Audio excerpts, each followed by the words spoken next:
हे electronic voting machine आहे।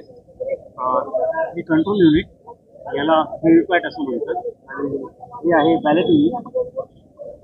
Control युनिटवरून आपण बॅलेट देत असतो आणि त्यानंतर बॅलेट युनिटला हा ग्रीन लाईट जो आहे तो एंगेज होतो, आणि हे जे निळं बटन आहे यात ज्या उमेदवाराला आपल्याला वोटिंग करायची आहे त्याच्या समोरचं निळं बटन आपण प्रेस करू शकतो, आणि त्याची जी प्रिंटआउट आहे ती या व्हीव्हीपॅटमध्ये दिसत असते।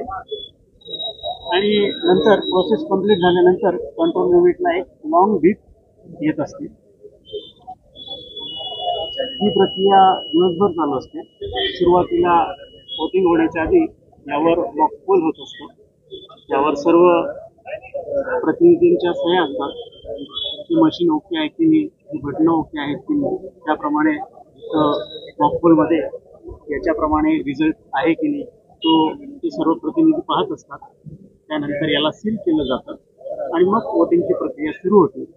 दिवसभर वोटिंग झाल्यानंतर ह्या कंट्रोल युनिटला क्लोजचं बटन दाबलं जातं।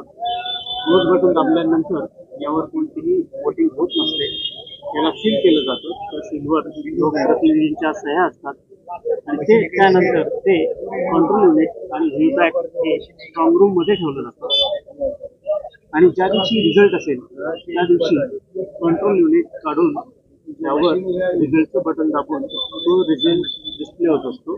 त्यात कॅन्डिडेट बनला किती पडले मतं, किंवा जेवढे 16 कॅन्डिडेट असतील, जेवढे पण कॅन्डिडेट असतील त्याच्याप्रमाणे त्याचा रिजल्ट दाखवला जातो।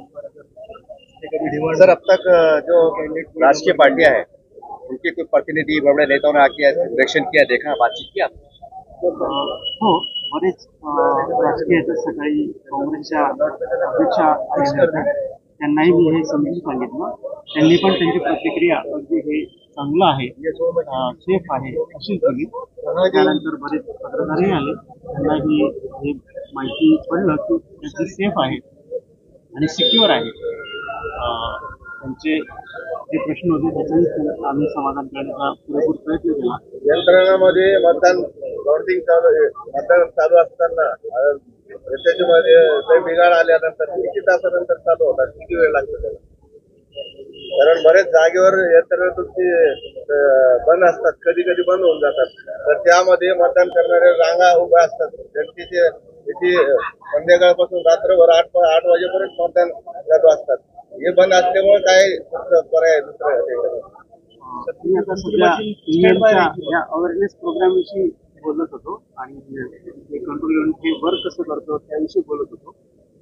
जी मतदानाची प्रक्रिया असते ती अगदी नियमानुसार होत असते, आणि त्यात कोणताही विलंब किंवा कधीही त्यात काही झालं तर ते त्या प्रक्रियेनुसार ते बदललं जातं, आणि योग्य त्या वेळेत सर्व लोकांच्या सुविधेनुसार ते बदललं जात असतं।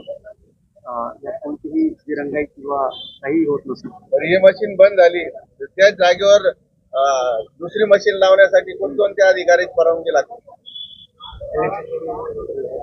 निवडणूक अधिकारी जो रहता स्टैंड बाय में देता है, निवडणूकधारी आणि जागेवर मास्टर ट्रेनर्स असतात, आणि ते मास्टर ट्रेनर्स झोनल असतात त्यांच्याबरोबर, आणि ते वेगवेगळ्या ठिकाणी जे झोनल असतात ते त्या ठिकाणी जाऊन मास्टर ट्रेनर्स जाऊन ते ईव्हीएम वगैरे चेंज करतात।